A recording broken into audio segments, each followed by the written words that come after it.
ஒரு நாவு போதாதே நீர் செய்ததை சொல்ல, இந்த ஆயுள் போதாதே உன் நீதியை சொல்ல.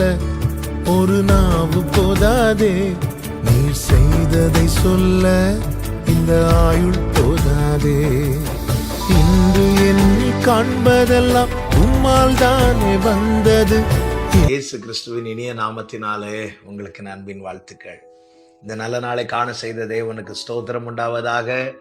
கர்த்தருடைய கிருபை உங்கள் அனைவரையும் சூழ்ந்து கொள்வதாக. 1 சாமுவேலின் புஸ்தகம் 20வது அதிகாரம் அதனுடைய 34வது வசனத்தின் பிற்பகுதியை வாசிக்கிறேன். தன் தகப்பன் தாவீதை நிந்தித்து சொன்னது அவனுக்கு மனநோவாயிருந்தது. கர்த்தருடைய பரிசுத்த நாமத்திற்கு மகிமை உண்டாவதாக. யோனத்தான் தாவீதை மிகவும் நேசிக்கிறதை வேதம் நமக்கு காண்பிக்கிறது. சவுல் தாவீதை அவ்வளவாய் வெறுக்கிறவனாய் காணப்பட்டான். சவுலுக்குள்ளே பொல்லாத ஆவி இருந்தது. பொல்லாத ஆவி யாரில் இருக்கிறதோ அவர்கள் பரிசுத்த ஆவி பெற்றவர்களை வெறுப்பார்கள், விரோதிப்பார்கள். இங்கே சவுல் தாவீதை மிகவும் வெறுக்கிறான். யோனத்தான் தாவீதை நேசிக்கிறதை அறிந்து சவுல் என்ன செய்கிறார் என்றால், யோனத்தானை கடுமையான வார்த்தைகளால் திட்டுகிறார். அது மாத்திரமல்லாமல் யோனத்தான் மேல ஈட்டியை எறிந்து கொல்ல பார்க்கிறார். ஆனால் யோனத்தான் பாருங்கள், யோனத்தானை பாதித்தது தன்னை சவுல் திட்டினது அல்ல, தன்மேல் சவுல் ஈட்டியை எறிந்ததும் அல்ல. யோனத்தானை எது பாதிக்குதுன்னா, தாவீதை சவுல் நிந்தித்து சொன்னது யோனத்தானை பாதிக்கிறது. பிரியமான கர்த்தருடைய பிள்ளைகளே, நம்மை எது பாதிக்கிறது?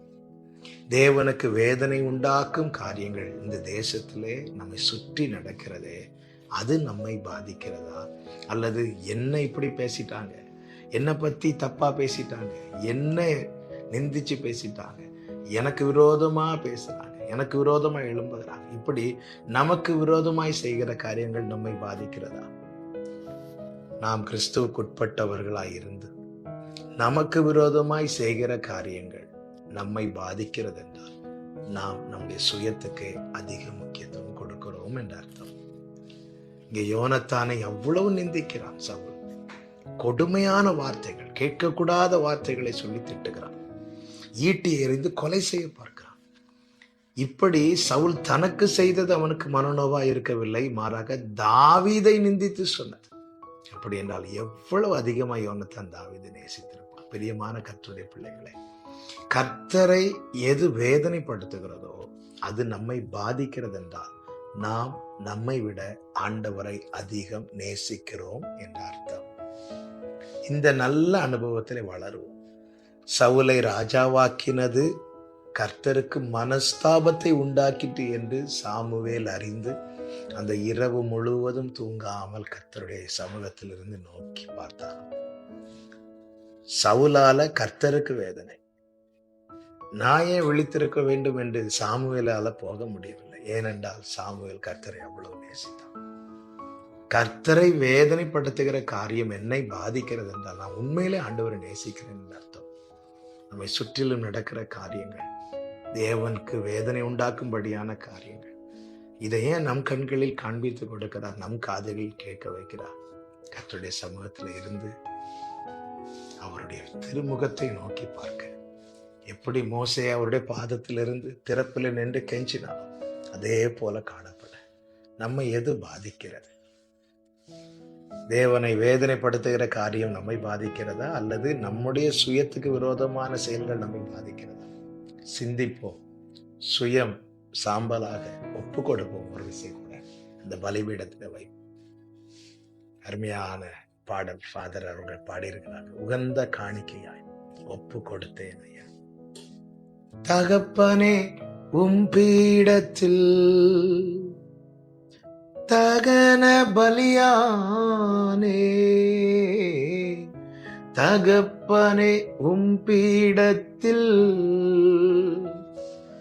தகன பலியானே,